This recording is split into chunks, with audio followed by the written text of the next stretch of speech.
Hello, bachcho. So let's read the question given here.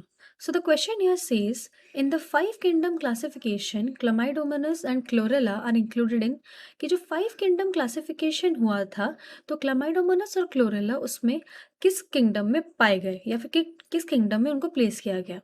तो पहले हम देखेंगे कि हमारे पास इस question का की concept क्या होगा।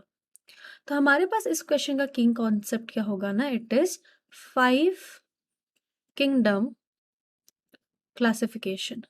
So five kingdom classification is हमारे इस क्वेश्चन का की कॉन्सेप्ट।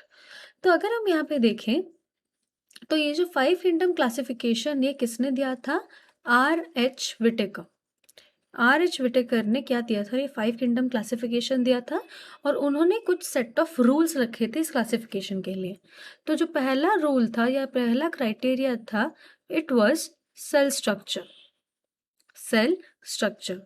वहीं पे जो दूसरा क्राइटेरिया था, इट वाज थैलस ऑर्गेनाइजेशन, कि वो सेल जो था कैसे ऑर्गेनाइज हो रहा है, थैलस ऑर्गेनाइजेशन। थर्ड क्राइटेरिया था इनके पास मोड ऑफ न्यूट्रिशन, कि वो जो ऑर्गेनिज्म है वो अपना न्यूट्रिशन कैसे ऑब्टेन कर रहा है। और वहीं फोर्थ में क्या था, रिप्रोडक्शन, मोड ऑफ रिप्रोडक्शन क्या है ऑर्गेनिजम्स में। और फिफ्थ इज फाइलोजेनी, कि वो ऑर्गेनिज्म कैसे तरह उसके एंसेस्टर्स के साथ उसका फाइलोजेनी था। तो अगर देखें यहाँ पे जो पहला उनके पास क्राइटेरिया था सेल स्ट्रक्चर, वो सेल स्ट्रक्चर के बेसिस पे उन्होंने जो एनिमल्स को था दो चीज़ों में कैटेगराइज कर दिया। पहला रखा उन्होंने यहाँ पे प्रोकैरियोट्स और एक जगह पे डाल दिया उन्होंने यूकैरियोट्स। तो प्रोकैरियोट्स में उन्होंने कौन से किंगडम को रखा, सिर्फ एक किंगडम जो कि है मोनेरा। और वहीं यूकैरियोट्स में उन्होंने रखा प्रोटिस्टा, फंगी, प्लांटे और एनिमलिया। ये चार किंगडम रखा उन्होंने यूकैरियोट के अंदर। और वहीं अगर हम देखें यूकैरियोट्स में ये जो फंगी है हमारे, ये जो प्रोटिस्टा है हमारे पास, these are the unicellular eukaryotes, unicellular eukaryotes. तो यहाँ पे हमारे पास क्वेश्चन में दो ऑर्गेनिज्म दिए गए हैं, क्लामाइडोमोनास और क्लोरेला।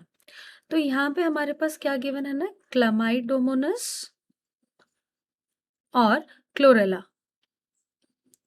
तो क्लामाइडोमोनास और क्लोरेला जो है वो हमारे क्या है ना, यहाँ पे यूनिसेल्युलर यूकैरियोट्स है, क्योंकि वो हमारे शेप, उनका नंबर ऑफ सेल सिंगल होता है और उनके पास सारे सेल ऑर्गेनेल्स रहते हैं। तो वो सारे क्राइटेरिया सेटिस्फाई करते हैं for being a unicellular eukaryote. इसीलिए विटेकर ने उनको किस किंगडम में रखा, इन द किंगडम प्रोटिस्टा। तो हमने यहाँ पे क्या देखा, हमारे पास इस क्वेश्चन का करेक्ट ऑप्शन कौन सा है, that is protista. Hope you understood it well. Best of luck.